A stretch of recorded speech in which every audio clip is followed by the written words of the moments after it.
Good morning to all my listeners. I'm Janine, and this is my podcast, Quest for You.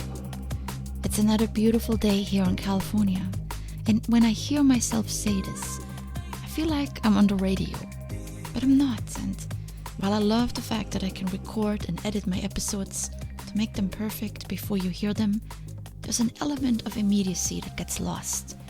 By the time you get to listen to my podcast, the conditions, and not just the weather, have already changed. Sometimes I wish I could be live, right then and there. I think I would really enjoy being a radio host. But do people still listen to the radio? Anyway, I'm running off the track here, but not too far.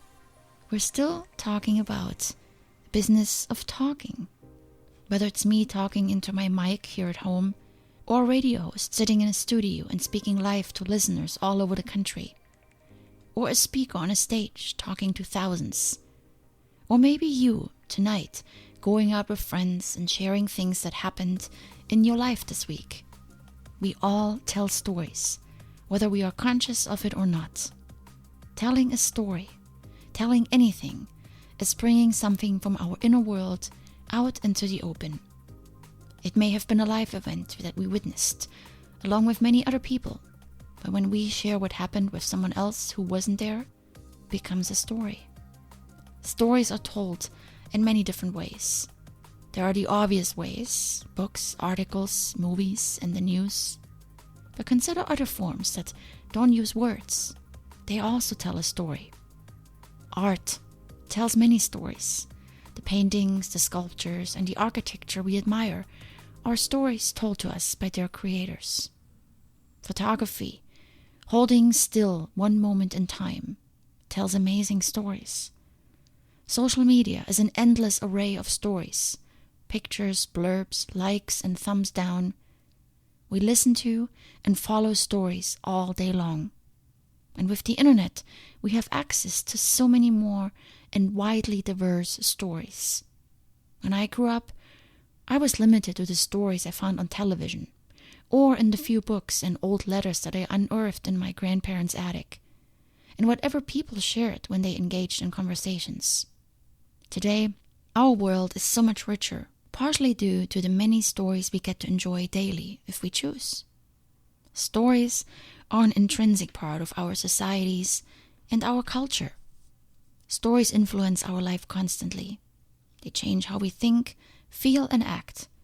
They shape our values, desires, and our dreams, and as well as our prejudice, our fears, and our dislikes. The variety of different types of stories that we have access to helps us discern between a good story, one that we like and may want to allow to shape our thinking, and one we don't like and ignore. But long time ago, storytelling was pretty much all people had. And maybe that is where our fascination with stories started.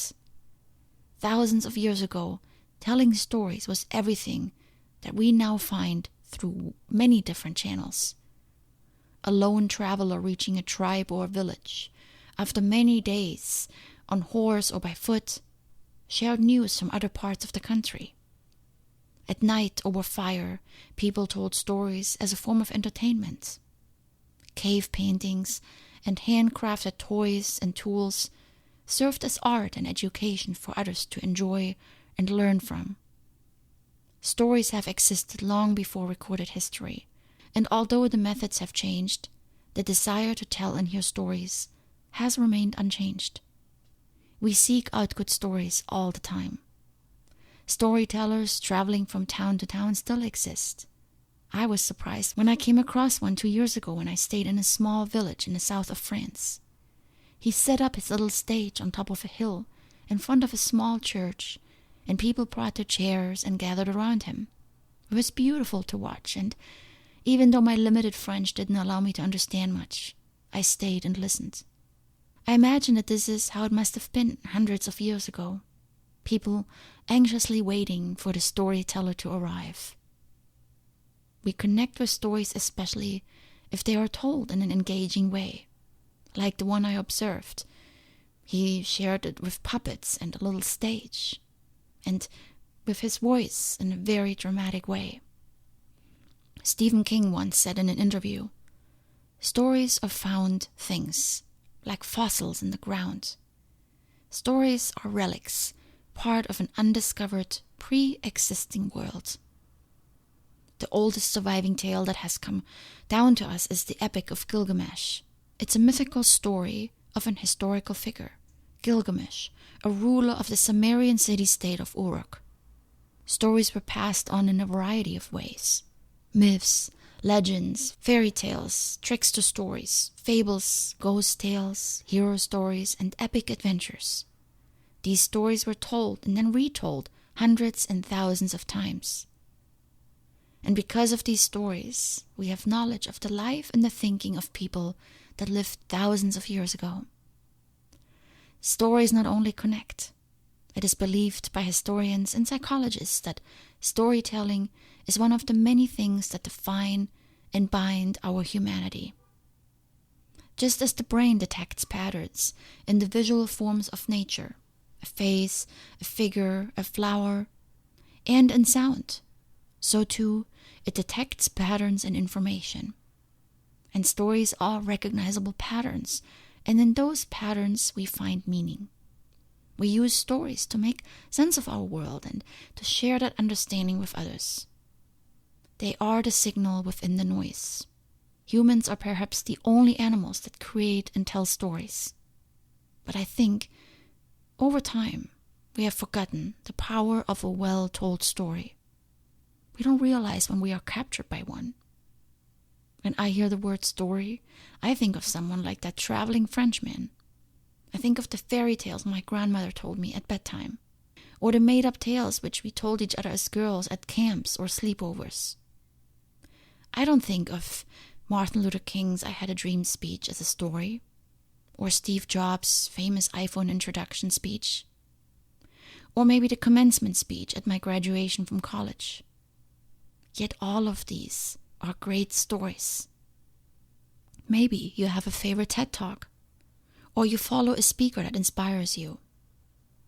We love to hear great stories, but we also have a great story to tell. You may find that hard to believe. I did too at first. We've come to admire and rely on the stories told to us by others. We rely on the media for news, our friends and co-workers for gossip. We trust books and professors to convey historical events as accurately as possible. We often pay hefty prices in exchange for entertainment and sometimes education broadcasted by others who shared their story. There are great stories out there. YouTube is filled with them. And I don't even know how many blogs are out there that share stories. Cooking stories, travel stories, pregnancy stories, divorce stories, an endless amount of stories. There are the stories of celebrities that we follow, political stories we read in the paper, and those great stories we don't forget, told to us by people that we know. We have come to depend on great stories. The job of the traveling storyteller is now fulfilled by thousands of people we allow into our lives via various ways. In the midst of all this, we tune out the voice inside of us, believing that somehow our story doesn't compare in size and impact to those of the people we follow.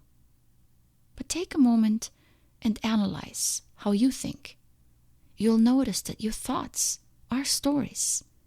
We tell ourselves stories about what reality means every single day. On your way home from work, as you relax into the car with some music in the background, you begin to form stories. What will you do when you get home?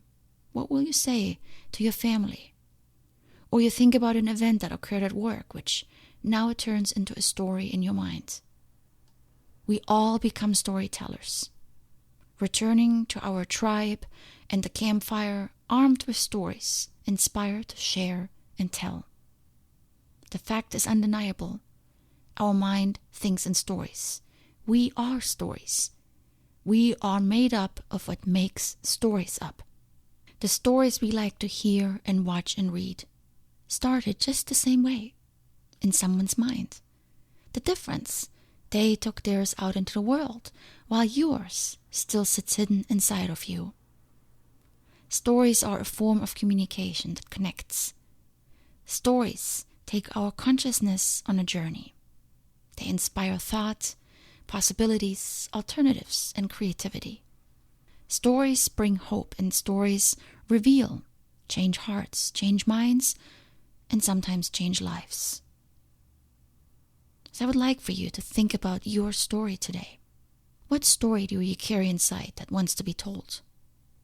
What story would inspire someone, help someone overcome a similar situation, teach another person something that they should know? Author Philip Pullman wrote, "After nourishment, shelter, and companionship, stories are the thing we need most in the world." Stories are more than just entertainment. Stories are what prepares us for the next step ahead. Our ability to relate to one another, knowing that you have done what I am still trying to do, is invaluable. And this is why I want to encourage you today, with this episode, to start digging deeper inside for your story. We all have a story that needs to be told. Maybe yours is about how you overcame a difficult handicap in your life, or how you found something that others are still searching for. Maybe you have knowledge of something that needs to be shared with others, a message that is needed in order to initiate change.